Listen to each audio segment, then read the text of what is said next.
So you got an off-road truck now, and let's say you don't want to do too many things to make it, not daily drivable.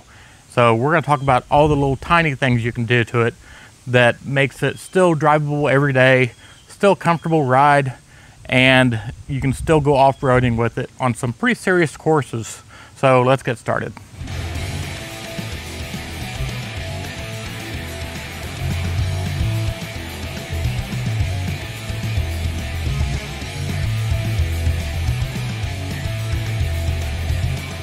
So the first thing we're going to talk about is tires.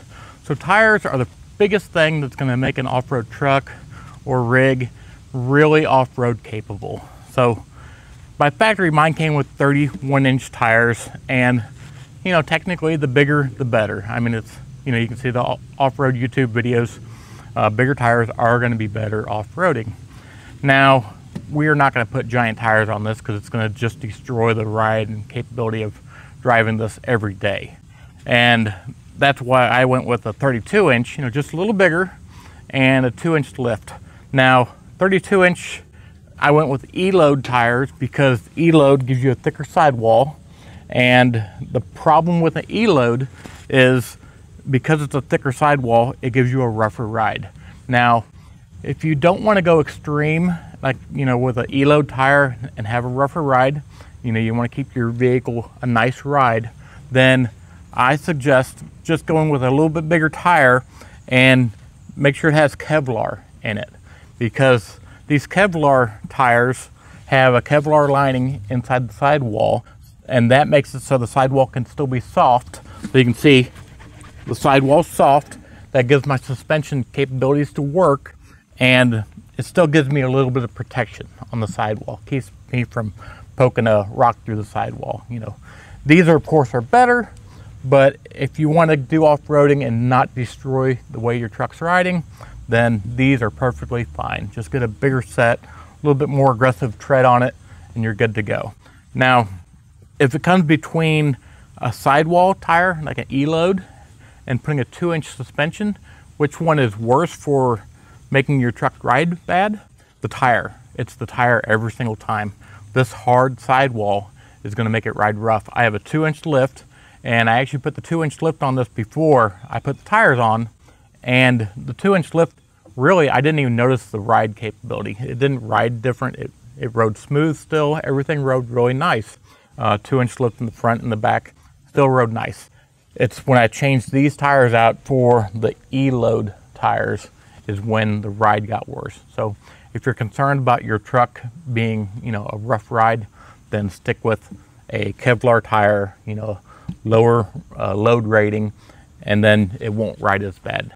Now, let's talk about lift kits for making your truck, off-road capable, but not destroying the ride capability.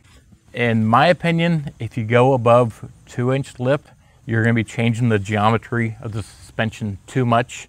And let's rephrase this. You have to put a lot of money into it to keep good ride quality.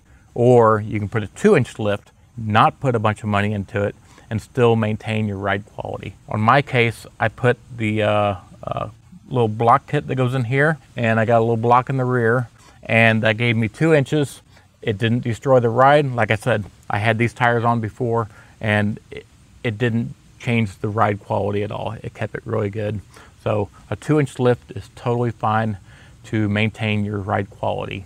Now, one thing I highly suggest is put a good set of skid plates on your truck. Now, the reason why I say this is your engine and your transmission is what's going to get you back home. It's going to keep you spending thousands of dollars, so put a good skid plate. Mine is aluminum. Aluminum is just fine. It works great. It does get dented up a little more. The factory steel ones that come on these Tacomas suck. So take those steel ones off, put an aluminum one on there, and you're going to get a lot more protection. Something you don't need is a winch. Really, I didn't put a winch on until this year. I still haven't used it. So a winch isn't a necessity. So if we're talking ride quality and everything, daily driving, you don't need to spend the money on a winch. It's nice to have, but you don't need it. Now, as you can see, you do need a transmission skid plate. As you can see from mine, I beat this thing up, and that would have been a transmission for sure. but the skid plate protected everything. So that's something you definitely do need. It doesn't change your ride quality really because it's aluminum, but that's something I would put on here for making a daily driving off-road vehicle, and it doesn't change anything really. This is, you can or cannot, you don't need it, but it's nice to have, and that's a rear pumpkin skid plate. What that really does is if a rock comes up and hits your rear pumpkin, it helps your rear pumpkin slide over it.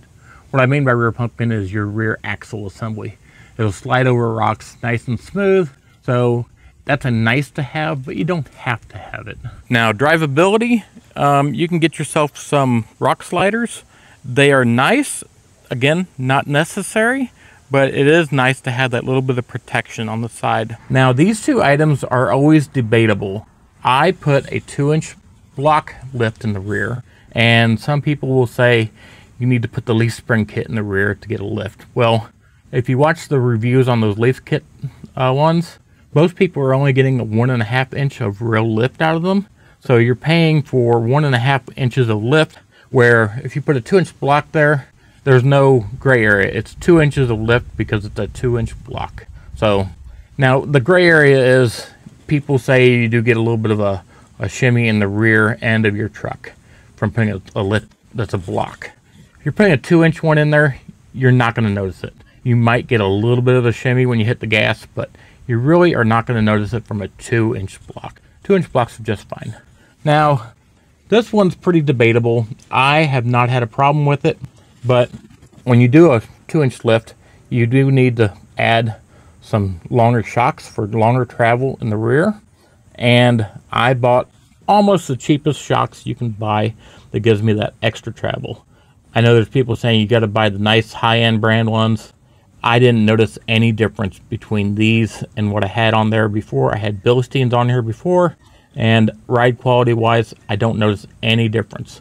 It just gives me an extra 2 to 4 inches of travel. Like I said, you don't have to spend money where you don't need to spend money. Now, this is just for safety insurance.